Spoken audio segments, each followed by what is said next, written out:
Bueno, gauz asko pasaia, no? Zuk izan bezala azkenengo 4 hilabete hauetan emozio askore,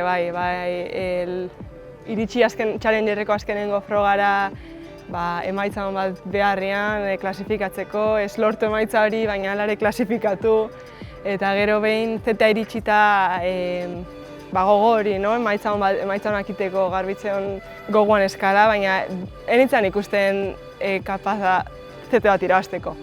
Baina iritsitzen snaperreko txapelketa eta 3. postua lortu nuen. Izan zen lehenengo aldian ere bizitzan benetan ikusi naizela posibilitateekin zete bat irabazteko.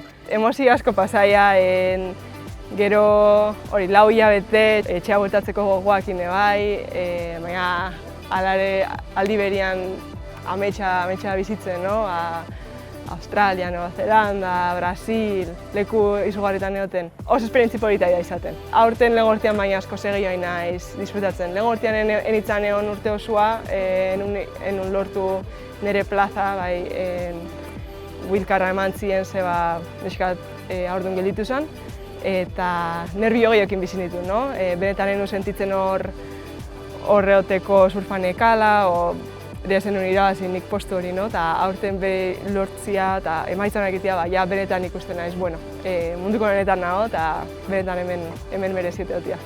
Oso arraroa da, hasiera baten, idolatra desuna inbeste jende ekintza daude, munduko alde batetik bestea, reunioak bat eukitzen, bazkaiak bat eukitzen, hori, Stephanie Gilmorekin manga bat eukitzen snaperren, geho beak esaten, nire buruz ikusiun bizkarreko gironena, munduko gironena neska batena neria da, gauzaiek amets bat ezela, egia dago ez, pentsatzezu. Baina, ez dakit, gero hori saiatu bertzea gauzaiek ez juten gehiagi burura, azkenean nik uste hori gertazitzera lehengortian, uste nuen Karisa o Stephanie benetan nire idolak izan dira, txikian itzanean, eta behaien aurka da nintzen ikusten kapaza irabazteko, eta aurten ikusten naiz. Ikusten, oso nadia, baina nire oso naiz, mena hori eta irabazteko biolatonar bakarrik hartu hori ditut.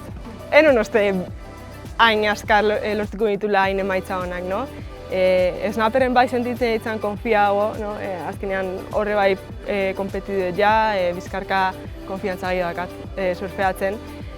Baina, neskan manga oso zaiak munduko txapeldunakin, Olimpiada txapeldunakin, Stephanie Gilmore 8 aldiz munduko txapeldunakin, eta ikusten dugu, neska irabazteko hemen oso zaila izangoa.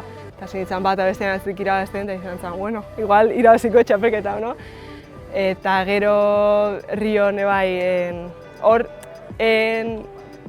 zentsazio gutxi honeskan ondo iteko, azkenean arpegiz nijoa, eta nik bakit nire fuertia bizkarka surfeatzea dela. Eta, baina, konfiantza asko eman dit arpegiz emaitzan bat itea, ikusteko ere, kapazan ez, ondo surfeatzeko, eta gehiatzean 6 hilabete hauetan ekiko ditut eskerrak, eskubilak guztiz, eta ikustia benetan aukera dakatela txapelketa bat irabazteko berdin du kondizioak.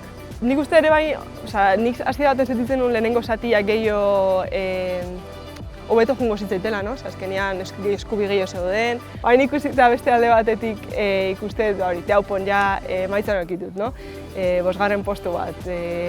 Filina izin joan zion, baina lowersen ordu asko pasa ditut hori bat ordan. Eta nik aukera askokin ikusten naiz horre emaitzan okitiko, batez ere teaupon, lowers eta gero Portugal azkenean ondartza bada, ohitutan nago behazetan surfeatzea, urtero juten naiz Portugalea. Nik uste 3 froga daudela, nun aukera asko askat emaitzan akiteko. Garbi dago Los Angeleseko klasifikatorioak hemen dazkatela, aurten hasta lehenengoa, azaroan urrengortian beste bat, gero zetian mantentziare garrantzitsua da, ze horrei eskerre klasifikatzea. Orduan, aurten egia esan da nire objektibo handiena 10 honenetan egotia da zetian, eta horrekin ja klasifikatorio lortuko nuen urrengo urteako zetian egoteko, eta ja ez dakit urrengo urtean ja sartzean oez klasifikatorio olimpiateko, baina ja gertu egoteko hor, izenian. Baina, haingoz hartu ez dut eta urrengo urtean ja gehiago pentsatuko eta olimpiadetan.